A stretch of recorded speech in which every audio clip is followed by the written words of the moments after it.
ओम नमः शिवाय। आज शिव पुराण के विदेश्वर संहिता के द्वितीय अध्याय का हम श्रवण करेंगे। शिव पुराण का परिचय और उसकी महिमा।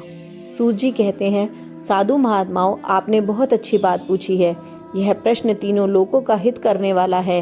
आप लोगों के स्नेहपूर्ण आग्रह पर गुरुदेव व्यास का स्मरण करके मैं समस्त पाप राशियों से उद्धार करने वाले शिव पुराण की अमृत कथा का वर्णन कर रहा हूँ। ये वेदांत का सार सर्वस्व है। यही परलोक में परमार्थ को देने वाला है तथा दुष्टों का विनाश करने वाला है। इसमें भगवान शिव के उत्तम यश का वर्णन है।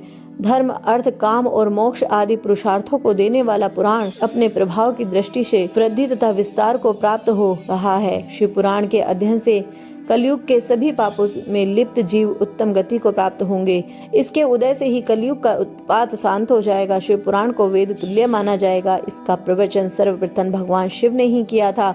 इस पुराण के 12 खंड या भेद हैं। ये 12 संहिताएं हैं: विद्वेश्वर संहिता, रुद्र संहिता, विनायक संहिता, उमा संहिता, सहस्त्र कोटि रुद्र संहिता, एकादश रुद्र संहिता, कैलाश संहिता, शत रुद्र संहिता, कोटि रुद्र संहिता, मात्र संहिता, वायव्य संहिता तथा धर्म संहिता।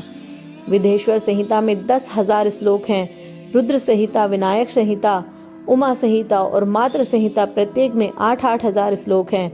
एकादश रुद्र संहिता में 13,000, कैलाश संहिता में 6,000, शत रुद्र संहिता में 3,000, कोटि रुद्र संहिता में 9,000, सहस्त्र कोटि रुद्र संहिता में 11,000, वायव्य संहिता में 4,000 तथा धर्म संहिता में 12,000 श्लोक हैं।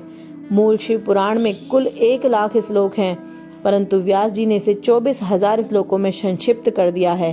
पुराणों की क्रम संख्या में शिव पुराण का चौथा स्थान है, जिसमें 7 संहिताएं हैं। पूर्व काल में भगवान शिव ने 100 करोड़ श्लोकों का पुराण ग्रंथ ग्रथित किया था। सृष्टि के आरंभ में निर्मित यह पुराण साहित्य अधिक विस्तृत था। द्वापर युग में द्वैपायन आदि महर्षियों ने पुराण को 18 भागों में विभाजित कर 4,00,000 श्लोकों में इसको संक्षिप्त कर दिया।